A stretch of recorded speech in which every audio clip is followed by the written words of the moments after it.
Halo pemirsa dimanapun Anda berada, semoga Anda semua dalam keadaan sehat dan selamat tak kurang suatu apa. Terima kasih untuk Anda semua yang sudah menyimak konten-konten di channel ini, dan tentu saja secara khusus saya sampaikan rasa terima kasih untuk para komentator yang memberikan masukan kritik membangun terkait dengan konten kebumian atau vulkanologi. Nah, seperti yang saya sampaikan di video sebelumnya, terkait pembahasan gunung api merbabu ini memang sangat panjang ya, sehingga tidak bisa diselesaikan hanya dalam satu atau dua periwayatan begitu. Artinya saya menarasikan dan meriwayatkan berdasarkan hasil penelitian para ahli kebumian. Nah, berikut ini akan saya sampaikan bagian lain masih terkait dengan gunung api merbabu di wilayah Jawa Tengah ini. Saya akan meriwayatkan hasil penelitian Dr. Sri Mulyaningsih, ini dari Teknik Geologi Fakultas Teknologi Mineral IST Aksprin dan teman-teman, tentang identifikasi karakteristik erupsi gunung api merbabu berdasarkan stratigrafi dan mineralogi batuan gunung api. Jadi ini penelitian dilakukan sekira 2016 dan disampaikan dalam Proceeding Seminar Nasional Aplikasi Sains dan Teknologi pada 26 November 2016 di IST Aksprin. Dan ini sangat menarik karena Dr. Sri Mulyaningsih dan kawan-kawan ini mencoba untuk mengetahui karakteristik material gunung api, dan dari hasil penelitian itu dimaksudkan untuk menginterpretasi probabilitas. Jadi untuk menginterpretasi kemungkinan atau tingkat kemungkinan probability erupsi gunung api merbabu di masa mendatang. Nah, sebelumnya juga sudah disampaikan berdasarkan hasil penelitian Muhammad Sarkawi, ini dari Fakultas Geofisika di Universitas Lampung, dari hasil risetnya yang terkait dengan telaah struktur di bawah puncak gunung merbabu.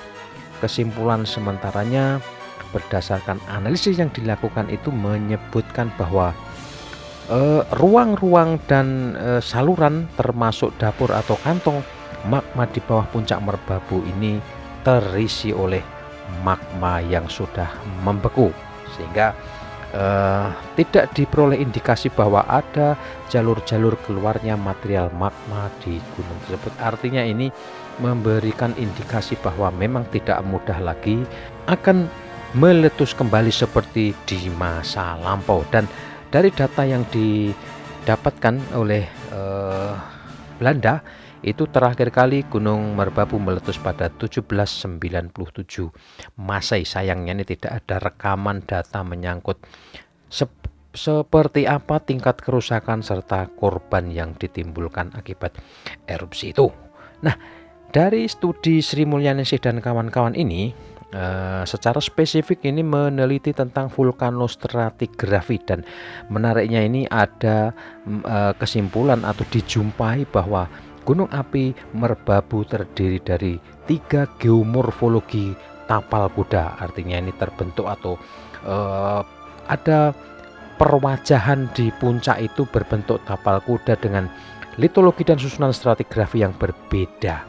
Yang pertama adalah tapal kuda tenggara, kedua tapal kuda barat laut, dan yang ketiga adalah tapal kuda timur laut.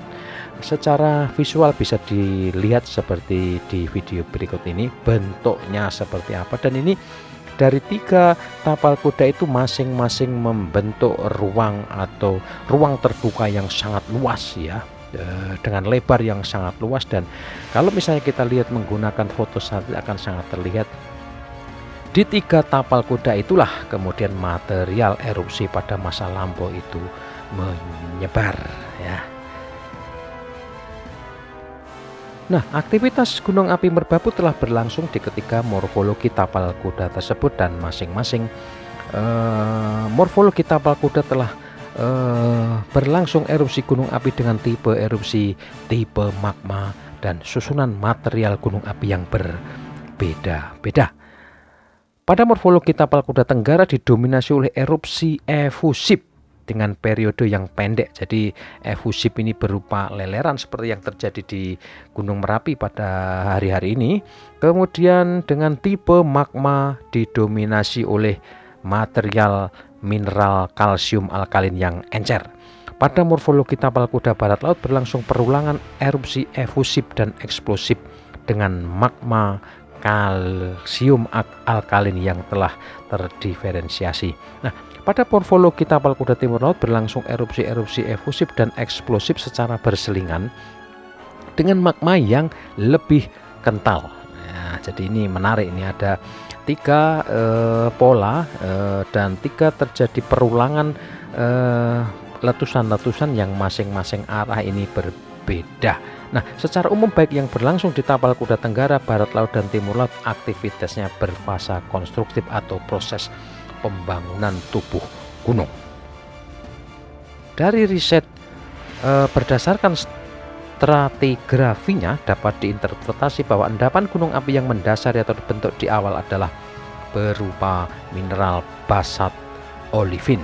Hal ini ditunjukkan oleh singkapan pelapisan basalt olivin yang berada di bawah basalt piroksen dan andesit. Nah, mengingat runtunan lava dan breksi andesit yang tidak diketahui apakah menumpang atau berselingan di bagian barat laut utara, maka sejarah aktivitas keduanya belum dapat ditentukan, dan ini memerlukan penelitian yang lebih lanjut, lebih detail lagi untuk mengetahui kronostratigrafinya atau periode perlapisannya. Nah, morfologi pada bagian selatan juga menunjukkan adalah longsoran atau debris yang bergerak ke selatan. Hal itu mengindikasikan bahwa setelah terjadi aktivitas pembangunan kerucut gunung api, karena Gunung Merbabu ini jenisnya adalah gunung kerucut, tipe kerucut atau stratovolcano, kemudian diikuti oleh penghancuran sebagian puncaknya, dan ini diperkirakan terjadi ke segala arah.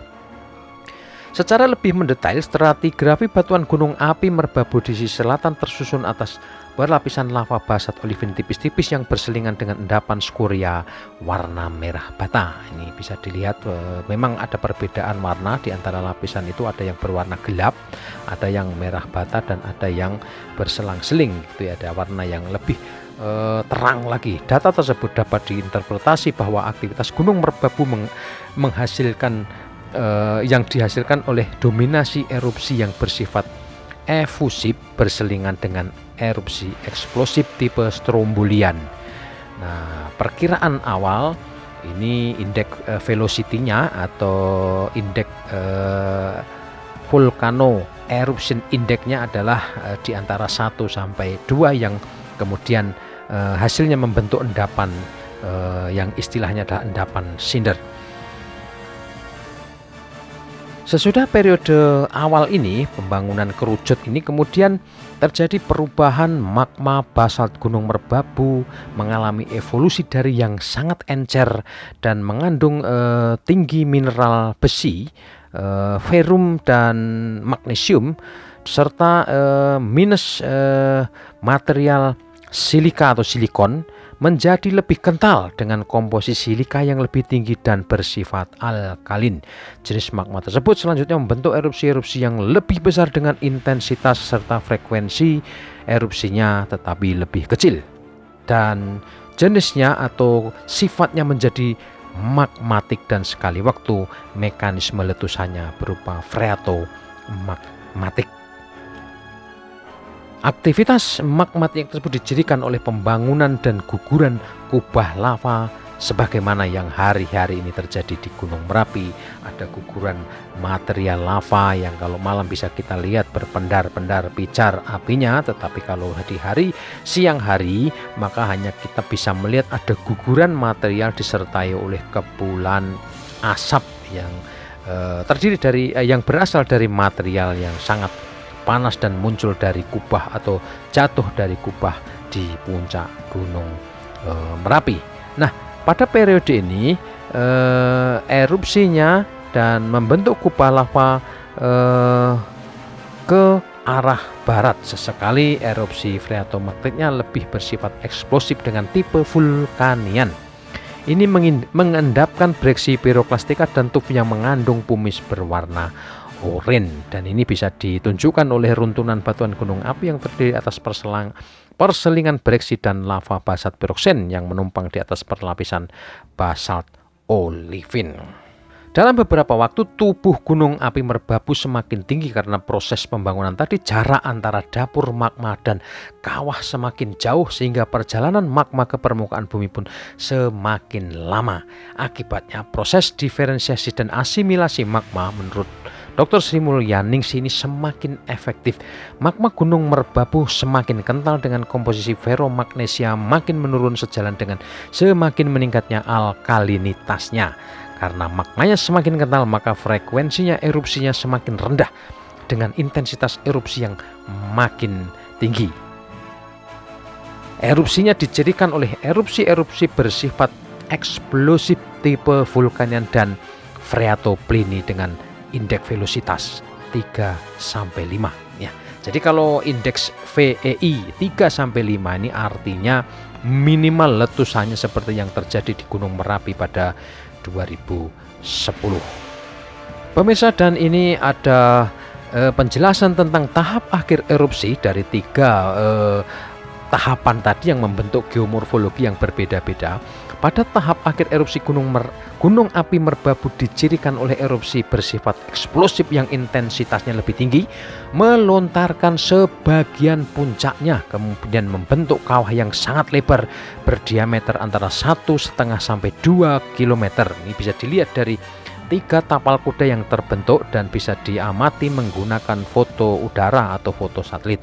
Nah, mengacu pada hasil penelitian Sarkowi, Dr. Sri Mulyaningsih menyebutkan bahwa magma merbabu telah mengering, sedangkan celah yang ada di bawahnya masih aktif. Dimungkinkan bahwa aliran magma dari zona melting, karena ini ada di posisi gunung-gunung Merapi, Merbabu, Telomoyo, Ungaran, Gunung Sindoro, Slamet, Gunung Sumbing, dan lain sebagainya ada di zona subduksi, maka dari zona melting ke dapur magma masih berlangsung aliran, namun diduga tidak mengalir ke dapur magma Gunung Merbabu, tetapi mengalir ke dapur magma Gunung Merapi. Inilah yang kemudian setidaknya memberi pengetahuan awal kepada kita kenapa probabilitas letusan atau erupsi di Gunung Merbabu ini menjadi tidak terlampau besar, meskipun masih mungkin terjadi karena posisi atau struktur di bawah Gunung Merbabu ini sudah seperti yang dijelaskan oleh Sarkowi tadi. Ruang atau kantong magma atau dapur magmanya sudah diisi oleh magma yang membeku, sehingga ini probabilitas boleh dibilang menjadi kecil. Demikian pemirsa, tambahan informasi tentang riwayat Gunung Merbabu, gunung api Merbabu yang ada di wilayah Boyolali, Salatiga, Kabupaten Semarang. Barangkali pemirsa masih penasaran, kita akan coba nanti kulik-kulik lagi tentang Merbabu ini, karena bagaimanapun gunung ini sangat istimewa, panoramanya sangat menarik dan menjadi tujuan favorit para pencinta alam. Terima kasih untuk perhatian Anda semuanya, dan ditunggu kritik, masukan, serta usul-usul kira-kira apalagi yang bisa diekspor tentang kebumian, tentang vulkano, tentang geologi.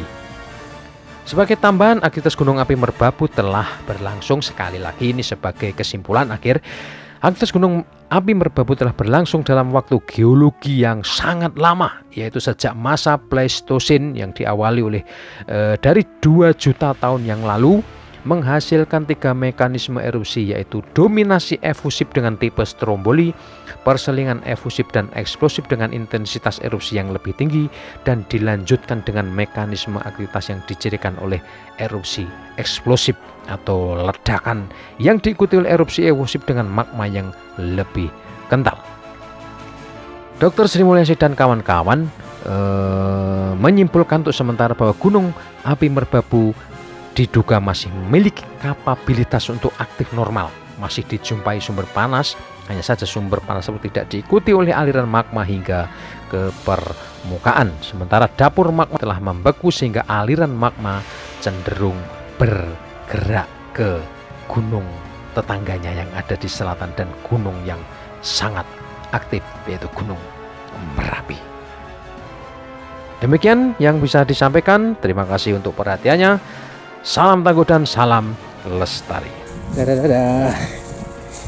Sampai jumpa di edisi berikutnya. Jangan lupa like, komen, dan subscribe.